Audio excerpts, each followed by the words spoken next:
Salam, halo semuanya. Pada kesempatan kali ini, saya akan menyampaikan kampanye praktik baik sebagai implementasi scaffolding pada Zone of Proximal Development di SMP 6 Jember, yang merupakan tugas ujian akhir semester mata kuliah Perspektif Sosiokultural dalam Pendidikan Indonesia. Sebelumnya, perkenalkan, nama saya Gilang Purwoaji, mahasiswa Bahasa Indonesia PPG Prajabatan Gelombang 1 2023 Universitas Jember. Zone of Proximal Development merupakan jarak tingkat perkembangan aktual dengan tingkat perkembangan potensial peserta didik yang menekankan pada pengarahan zona potensi mereka dalam memahami permasalahan dengan penyelesaian yang berasal dari usaha mereka sendiri, kolaborasi dengan rekan sejawat, ataupun bimbingan dari orang dewasa. Sedangkan scaffolding adalah dukungan peserta didik atau guru kepada peserta didik lain untuk membantunya menyelesaikan proses belajar yang tidak dapat diselesaikan sendiri. Implementasi scaffolding pada Zone of Proximal Development dapat melalui beberapa tahapan. Yang pertama, melakukan apersepsi. Yang kedua, melakukan bantuan pembelajaran, baik kepada peserta didik yang belum mampu ataupun kepada peserta didik yang telah mampu. Dan yang terakhir, tercapainya keberhasilan dalam proses pembelajaran. Dalam pelaksanaannya, scaffolding memiliki beberapa komponen. Yang pertama, komponen konseptual scaffolding dapat membantu peserta didik dalam memecahkan masalah kompleks. Yang kedua, metakognitif scaffolding memberikan pendekatan untuk menyelesaikan tugas dengan cara project plan dan progress report. Yang ketiga, strategi scaffolding menjadi salah satu alternatif untuk mengerjakan tugas yang dilakukan dengan feedback on project plan dan lain sebagainya. Dan yang keempat, prosedural scaffolding dapat membantu peserta didik untuk memanfaatkan berbagai media dan sumber dalam menyelesaikan persoalan atau masalah. Guru dapat menggunakan berbagai metode dalam menerapkan scaffolding pada Zone of Proximal Development. Yang pertama yaitu motivasi. Guru dapat memberikan dorongan berupa motivasi agar peserta didik dapat menyelesaikan tugas dengan baik. Yang kedua, modeling.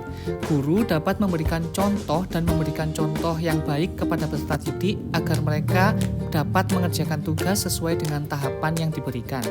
Yang ketiga, reminders atau pengingat. Guru dapat memberikan pengingat atau mengingatkan kembali materi pembelajaran kepada peserta didik agar mereka dapat mengerjakan tugas dengan baik. Yang keempat, checking. Guru dapat melakukan pengecekan terhadap peserta didik dengan memberikan beberapa pertanyaan, sehingga guru dapat mengetahui apakah peserta didik telah memahami materi atau tugas yang telah diberikan. Yang terakhir atau yang kelima, menyerahkan tugas. Guru dapat memberikan tugas kepada peserta didik sesuai dengan kemampuan mereka, karena tiap peserta didik pasti memiliki kemampuan yang berbeda-beda. Berikut merupakan hasil yang dicapai terkait penerapan scaffolding pada Zone of Proximal Development. Yang pertama, meningkatnya motivasi peserta didik dalam belajar. Yang kedua, meningkatnya pemahaman lebih baik oleh peserta didik. Yang ketiga, meningkatnya hasil belajar peserta didik. Yang keempat, peserta didik mampu menyelesaikan masalah melalui kolaborasi dan elaborasi pengetahuan. Dan yang kelima, guru menjadi lebih mudah dalam menganalisis keterampilan dasar peserta didik. Selanjutnya yaitu pembelajaran dan replikasi penerapan scaffolding pada ZPD.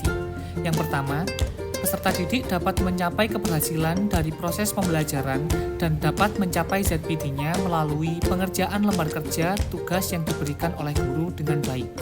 Yang kedua, peserta didik dapat memiliki pemahaman yang lebih baik setelah mengikuti kegiatan pembelajaran yang menggunakan scaffolding pada ZPD. Peserta didik menjadi pribadi yang bertanggung jawab dan lebih aktif. Yang ketiga, guru dapat memberikan bantuan sesuai dengan kondisi, kapasitas, dan porsi yang dibutuhkan oleh peserta didik di kelas melalui proses pembelajaran scaffolding pada ZPD, sehingga guru dapat mengetahui kemampuan masing-masing peserta didik dengan lebih baik.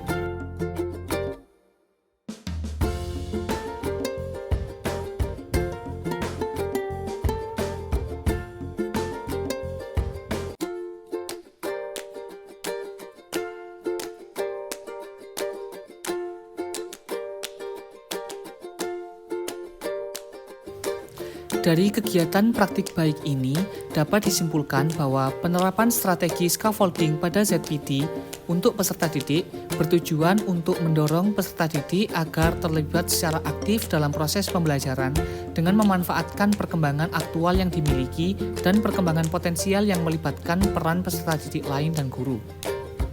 Pemanfaatan perkembangan aktual ini bertujuan untuk memaksimalkan pengetahuan awal peserta didik terkait materi pembelajaran.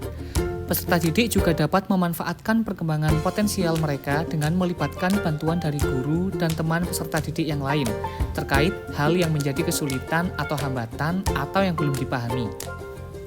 Bantuan yang diberikan oleh guru kepada peserta didik bersifat secara bertahap, mengikuti proses pembelajaran peserta didik di dalam kelas. Baik, sekian dari saya. Mohon maaf apabila ada salah kata. Terima kasih sudah menyimak. Sampai jumpa di lain kesempatan. Salam.